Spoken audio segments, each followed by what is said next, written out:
Well, you mentioned in one of your last talks that petroleum wasn't what we thought it was, that it wasn't a fossil fuel, that it didn't come from fossil animal. Yeah. Is it just a mineral? Is it a mineral like any other mineral? Is that how it, what would you say? How did it, what's the origin of You see, petroleum? when they first found petroleum, because they were beginning to make motors and needed on axles of wheels on railroad trains and all that sort of thing, and remember trains started in the beginning of the 19th century, then oil went from just a lubricant to a fuel, and it made it valuable.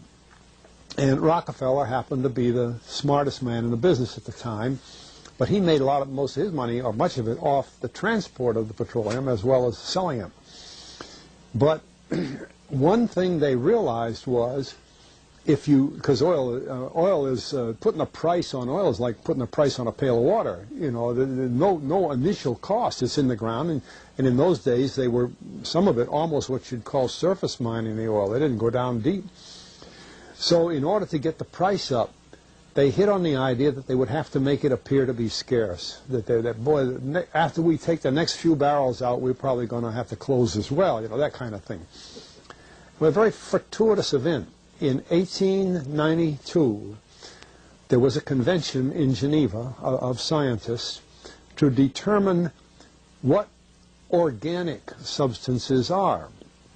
Well, the definition of organic is a substance with hydrogen, oxygen, and carbon. And so it's usually a living substance, a tree. You analyze a dead tree, hydrogen, carbon, and oxygen, and grass, and so on, living things. Animals, we are hydrogen, oxygen, and carbon. So at this Geneva Convention, Rockefeller took advantage of sending some scientists over who said, oil, petroleum, is hydrogen, oxygen, and carbon. Therefore, it must be derived from the spoiling, the rotting of formerly living matter. And playing the game properly, when this scientific convention was over, they defined oil as the residue from formerly living matter. Well, that makes it a fossil fuel. I don't know why they decided to use the word fossil, but it says formerly living matter is fossil. Well, of course, today, and another thing we should know is that there has never been a fossil, a real fossil, found below 16,000 feet. And you can't argue at 16,000 as a level line, because someplace the ground sinks and so on. But 16 is what the scientists say, 16,000. We mine oil, or we drill for oil, at 30,000, 33,000, 28,000 every day of the week. So right there we rule it out that it isn't fossil fuel.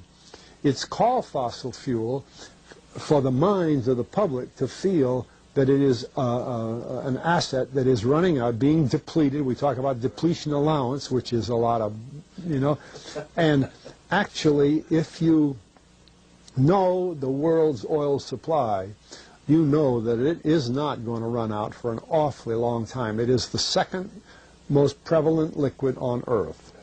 And we haven't begun to... Well, with all that background, you see, the people in charge of the petroleum business, for perfectly reasonable business things, like any other man in the business, wants to keep his price as high as he can get away with.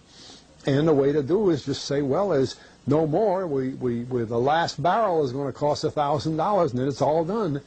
And they preach that stuff. What bothers me is that in geology books, it's in there. The geologists say it's a fossil fuel. Somehow they've been bought. I went to a 4-year federal staff energy seminar run by the government of the United States during the so-called energy crisis. I was the participant that represented the railroad industry. The airline industry was there. Every AA, administrative assistant of senators and congressmen, was there. The CIA was there, the Defense Department was there, the State Department was there. Sometimes sitting right in front of me in the row would be Henry Kissinger with his friend, the head of Department of Defense, That's too bad. I can't put the names with them. But anyway, people like that, top men in the government, sitting there listening to the Federal Staff Energy Seminar.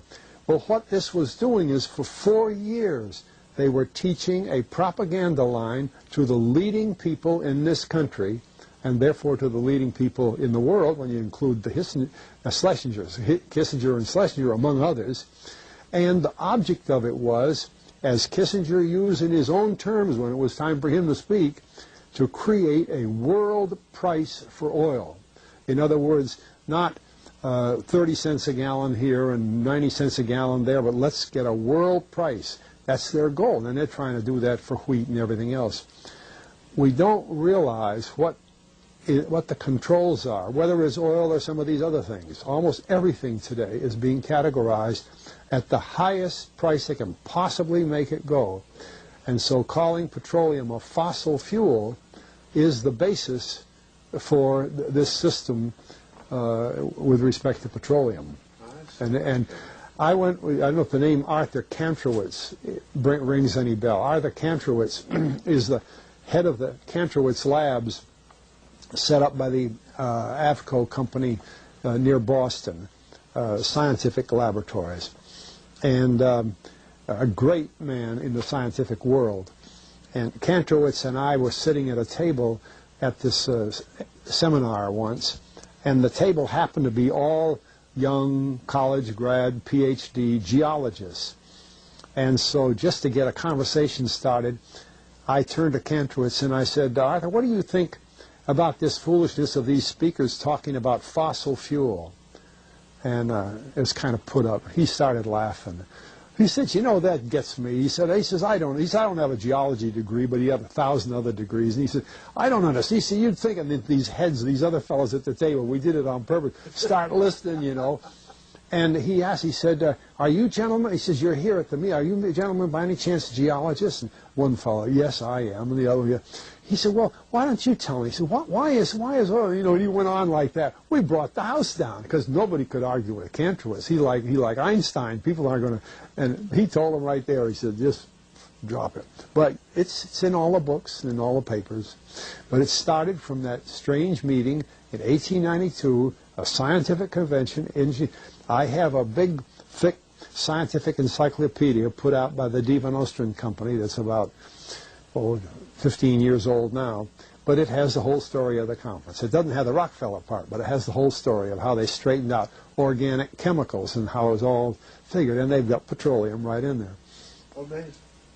Amazing. So these aren't accidental things, you see. There's a dollar sign behind almost everything.